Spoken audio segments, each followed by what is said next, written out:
and welcome back to the Shreya Wellness Podcast. We're your hosts, Ashley Hendrickson and Jamie Cruz. Nice to see y'all again. Thanks for being here with us. This week, we're going to dive a little bit deeper into some of the stuff that Jamie is an expert in dealing with and things I'm really curious to learn more about. So hopefully you guys are excited to hear what she has to say. And like I told you earlier, hopefully I have the answers. We do our best, right? I'm sure you do have the answers. They'll come. They'll be here. Yeah. So let's look at trauma. This is fascinating for me to look at and learn more about, as I'm also on my own healing journey, as I think most of us probably are. Yep. But what can you start by, and I believe we talked about this in our earlier episode, but I want to just a refresher, and if someone who's just tuning in didn't catch that one, what is trauma? Because I feel like that's a loaded word, and so many of us think of huge things like car accidents or physical violence, but it's other stuff too, right? It's a lot of other things. So yeah, when I think about PTSD, the first image that comes to my mind is our war veterans. And yes, that's PTSD, absolutely. But there's so many other things that happen that cause very similar to the same amount of emotional and mental damage that our war vets go through. So one of the best way for me to describe this is if any of you have had any of those moments that make you take just your whole body kind of just goes like freezes. And that's it. That's all it takes, folks. One of the best examples was given to me through my training in EMDR. And again, EMDR is just the modality of, it's the vehicle that I use to help guide people to heal themselves. And one example was maybe you're 5 and you have, you're learning how to pour milk into your cereal. And you go and you get up and get the milk and you come down and you put it on the counter, and your dad is there and he's working and he's got all of his papers, his computer maybe up, and you put the milk on the table and the cereal bowl is there and you pour it. Well, it spills. And little 5-year-old is like, oh my gosh, I'm so sorry. And maybe there was milk spilled on some of Dad's papers or computer or something. And Dad maybe gets up in a rush and has this really exaggerated response. Mm-hmm. And to a little 5-year-old, a towering maybe 6'1", authority man, mm-hmm. And I'm looking up thinking, oh my gosh, I just did something wrong. It's all my fault. There it starts. So again, that big word, trauma or PTSD, can be so much broken down in such a littler version, right, that has that same emotional response. Well, and I think that's fascinating. I was trying to explain EMDR to someone yesterday, maybe, and probably doing it no justice. But I want to kind of look back at what you said about taking that, like, yes, freezing. Because there's so much in there. Because what does EMDR do then? Okay. So if that happens and my body freezes up as a reaction to something I've experienced, what happens to that experience then? Yes. So at that moment in time, again, we live in a sensory world. And so all the senses that are going on around me and within me is information and coming into my nervous system. And as I'm seeing Dad's abrupt movement, as I'm hearing the chair bang against the counter, as maybe I'm hearing his words, his loud tone, his anger that's coming at me. Smelling the milk or smelling my dad's cologne even. Right. It gets locked into my nervous system through my olfactory, through my eyes, through my ears, through everything. And I pause. Well, it gets frozen. I freeze and my brain goes into fight or flight. And in that moment, it has the capacity, I have the capacity, my body has the capacity to go run away from the threat or fight the threat. Well, in this instance, it's my father. If I fight it, I'm going to get in trouble. And if I flee, I'm going to get in trouble. So my body it can't move. It can't go anywhere. And so that information freezes, and then the situation calms down. My nervous system maybe starts to settle a little bit, but the memory then goes, and it's like all this information kind of travels up, and it's now fragmented because it's not in real time. It's not in vivo. It's done with, and it's Sure. like trying to figure out where to put all of this information. So if we can imagine the brain as like a big filing cabinet, it's got all these file cabinets for good memories, bad memories, experiences, how I learn things. And that information comes up, and it's like, what filing cabinet do I go to? I don't know. Well, maybe I'll go to this one over here because this one seems like it's appropriate. But in reality, it may not be appropriate at all. Mm-hmm. And at the same time, I'm also, all of those thoughts that happened in that moment was, it's all my fault. That's the cue in right there. It's all my fault. That's where it starts in that response. So that goes in my memory. So now my memory knows, if I ever do something like that again, it's going to be my fault. So here it goes. Maybe now I'm in school, and like in elementary school, and I have a male teacher, and I drop something, and it was really loud. Maybe it was a real big bang or something, and it disrupted the class, and all the kids are laughing and stuff. And so the teacher gets up in a brush. And there I go again. There's a thought. It's all my fault. And so now it has this connector. And the experiences start getting bigger and bigger. And so then maybe something happens again with my parents. It's like it kind of starts a theme of everything is my fault. And by the time I'm now in adulthood, I have all of these big experiences that further this really, what's really benign on the I aspect anyway, of it's all my fault, has led up to this whole lifelong tread of it's my fault in everything. Mm-hmm. It's fascinating how all of that works, right? And when we are working with clients on the health coaching side, we talk a lot about depression and anxiety and how it's all a thought. Yes. And are those thoughts actually true? Right. And that's the surface part of it. right. That's not digging to the root. Right. Because we could change those thoughts. Absolutely. That's what CBT is, cognitive behavioral therapy. Mm-hmm. We can change the thoughts, but when we're getting to the root cause of where that thought actually like generated from, what experience that thought actually generated from, I can correct the experience now in my adulthood and realize it wasn't my fault that I spilled that milk. I was 5 years old. I had no idea what I was doing. I changed that thought to, it's not my fault now. It's not my fault. It was just an accident. It was just an accident. And so now, since we've gotten to that root cause, all of the other things in my memory start to kind of fade, because now I know things are not my fault. Now I've not just changed the thought and a reframe on the surface. I've actually rewired the schema, that original belief that came into my brain as a little child. And so when I talk about trauma and I talk about ancestral trauma, it is so deep, folks, because if my parents have not healed some of their trauma, mm-hmm. and their parents haven't healed some of their trauma, and let's just face it, like our parents went through their own set of experiences. Right. My own grandmother was living in Germany during, World War II, and I know she hasn't healed. So my mom then has picked up a lot of the fear-based thoughts and beliefs that my grandmother has. And so now my mom, here I am out of the womb, and my mom is loving me and holding me, but only to her capacity of what she can do and of what she knows. And she's giving me all of these beliefs and perceptions, right? Mm-hmm. They're not really mine. I'm not clear anymore. That's a whole nother thing. Maybe I should backtrack. But I'm not clear. As when we are conceived, that light, it's clear. There's nothing in my little brain. There's nothing in my nervous system.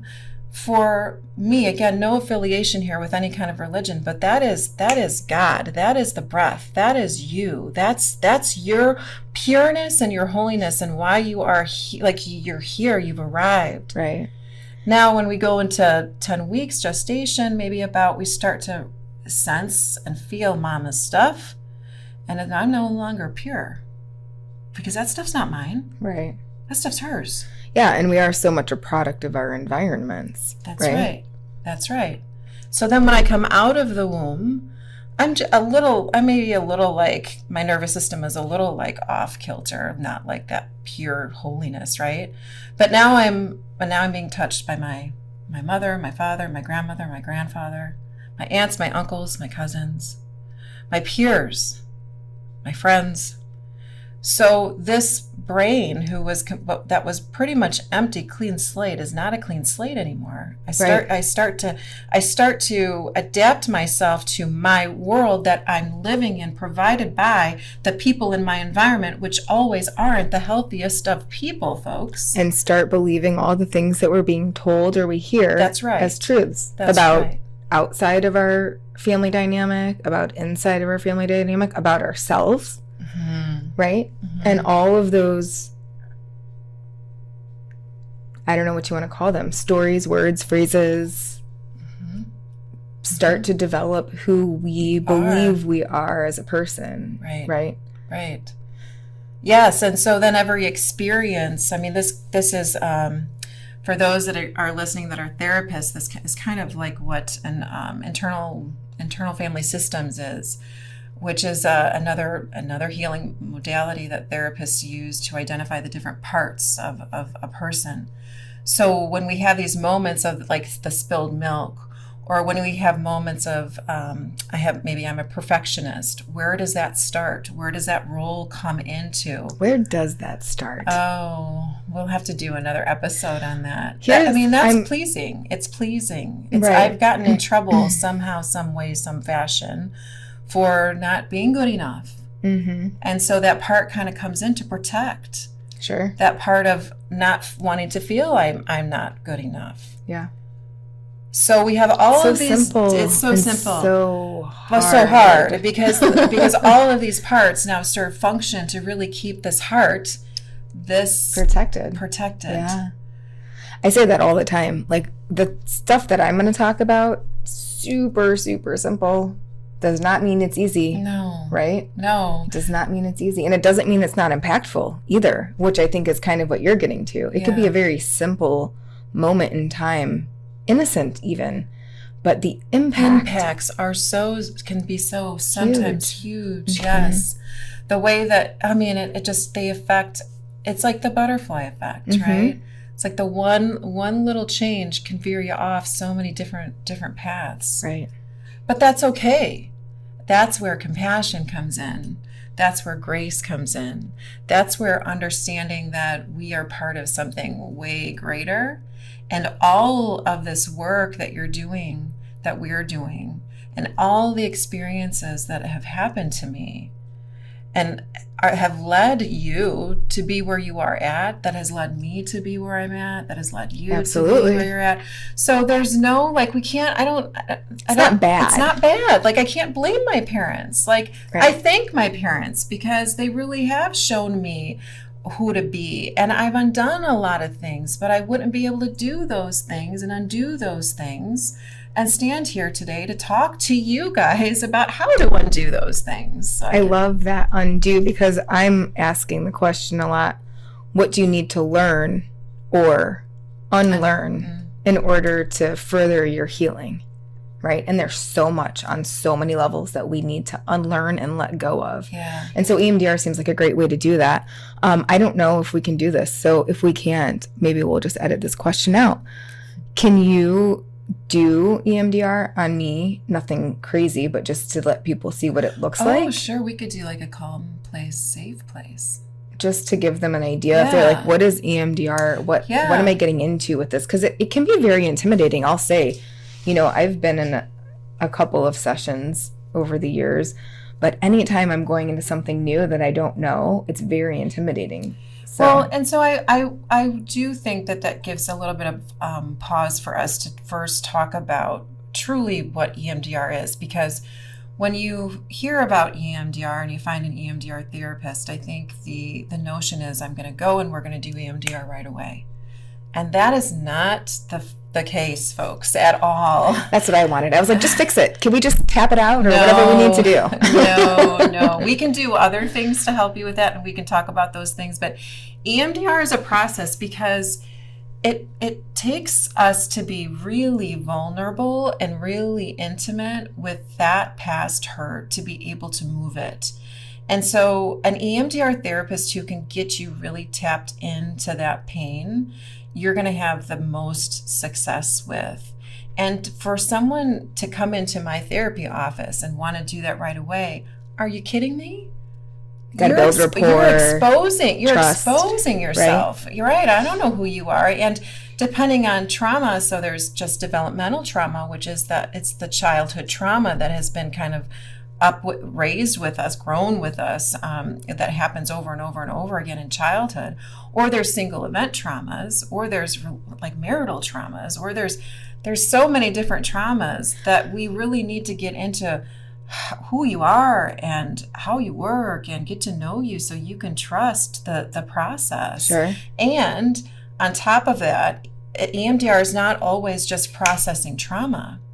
So when we're rebuilding and becoming new, we are needing to have those new sensory experiences. And when I'm outside of these doors here and I'm living life, I may not be living in an environment that is providing me positive sensory experiences. Sure. And so, and just think about it, if you are always kind of heavy and kind of more pessimistic or more negative, you're not going to all of a sudden wake up one day and say, oh, today is great, and be on the other side. It's a slow buildup. We have to really go into those experiences and allow people to feel healthy and better and seen and heard and loved. Because how often do we if we feel love and we come from trauma and we sabotage it because we're not used to it? That takes a lot of time. Right. And so here, when we do EMDR and at Taurus, we are really teaching people how to live differently. And so we're using EMDR to strengthen those positive experiences, to show and guide you to live what it is like to live in love, live supported, live in community, live with grace, live with compassion, all of these principles. And then once we've got a good handle on that, and I'm supported and I can get to these places, I can then go into the trauma. Because I know a little bit differently. I'm feeling differently. I'm not going in it so raw. So it takes time. Makes sense. Yeah. We don't want to just put you out there, because then you wouldn't know what to do. You'd be like a fish out of water. It's the integration piece. Right. And it's really teaching people that there's a different way of living, and how can we focus in on those really good parts and grow those really good parts first. Cool.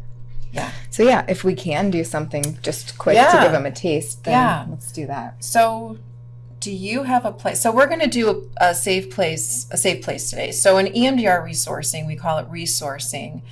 Again, talking to you earlier about those experiences that make you feel good and safe. We teach that through different exercises. So when we're going through a rough moment in life and we're dysregulated, maybe emotionally, I can use the safe place to kind of keep myself a little bit more calmer and regulate my nervous system. Okay. So do you have a place where you can go where you're like completely calm and at ease? Like a physical place? A physical place, or it could be a place in your mind. I mean, at home, my office, if it's not cluttered. And then I would say just in general, the first thing that pops to mind is like an open field with like tall grasses and wildflowers and no clutter, like no buildings and no traffic and no city stuff anywhere around, right? Okay. Just like peaceful, quiet, green flowers and trees. So we'll use that one because the office has a negative connotation to it, Okay. right? So we don't want to have a negative association, not connotation, but a negative association to it. Okay. So we don't ever want to use a safe place or calm place that could ever call up something that's negative. So that open field has a really loving energy to it. Yeah. And I don't think, have you allowed anything bad in it? I don't think so. Anything negative? Okay.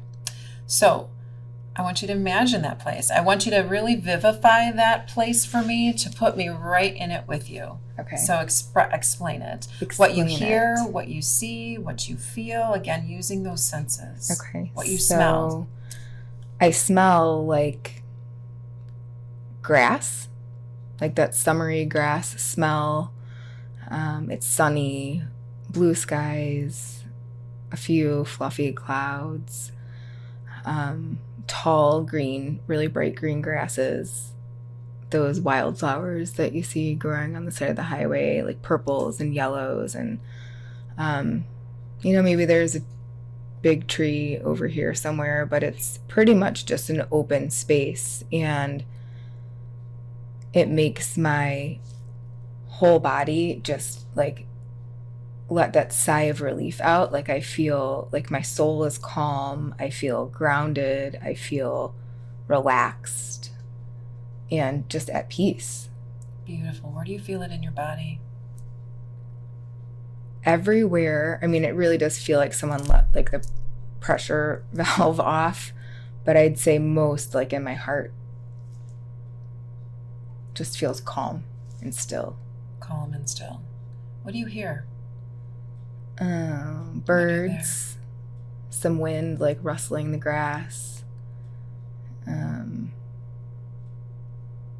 Not a lot. Good. What do you smell? That summery grassy, grassy smell. You know that smell when like the sun hits the grass, even if it's not just been cut, it just has that sort of like earthy summer smell to it. Mm-hmm. And where's the sun? Is it full? Like, is it behind the clouds? How's that sky painted? It is full, but it's coming down. So it's kind of like mid sky. And what's the temperature on your skin? Comfortable. So like probably upper 70s. And is it windy? A little breeze. A little breezy. So light clouds or no clouds? Some clouds. Some clouds. But the fluffy white ones. That you can make shapes out of. Uh-huh. Okay. And what are you wearing? Probably jean shorts and no shoes and a tank top. What does the ground feel? That's a song. What's the ground feel underneath your feet? Soft. And the grass is cool. Squishy. Like, that big soft grass feel. Okay, good. So now, butterfly tapping, we do this. And you're just going to do some slow taps, just like this. You can go ahead and close your eyes and just envision yourself there. Smell that grassy smell. See those clouds in the sky. Feel that grass underneath your feet. The coolness underneath your feet. See the sun hit the sky. All the colors. And feel that calmness in your heart. That groundedness. And notice it everywhere in your body. And you're just noticing, not judging, not labeling, just allowing the mind to go where it needs to go. Okay, pause, take a breath.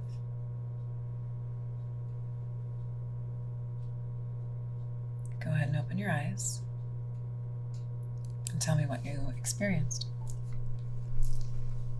It was just calm. Like I was there. It felt easy. Easy. Yeah. Where'd you feel that in your body? Everywhere. Okay, let's notice that. Just notice that easy feeling everywhere. Feeling that all the way through. Still paying attention to where you are. In that open field. And that feeling of easy.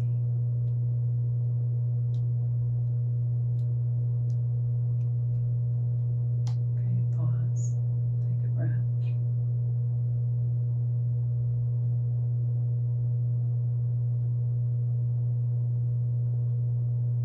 Tell me what you noticed. Just felt more relaxed, I think.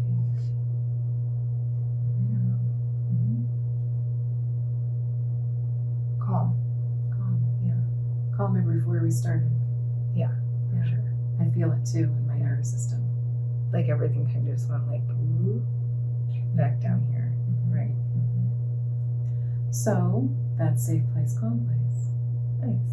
So when we're dysregulated, when we're feeling all out of sorts out there, it's just really something simple that we can do. And so now if we had more time, what we would do is we would call a name to that place.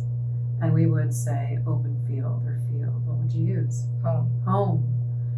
So then we would do some more tapping and we would put yourself there and then you would say home. And so we would associate that place with home.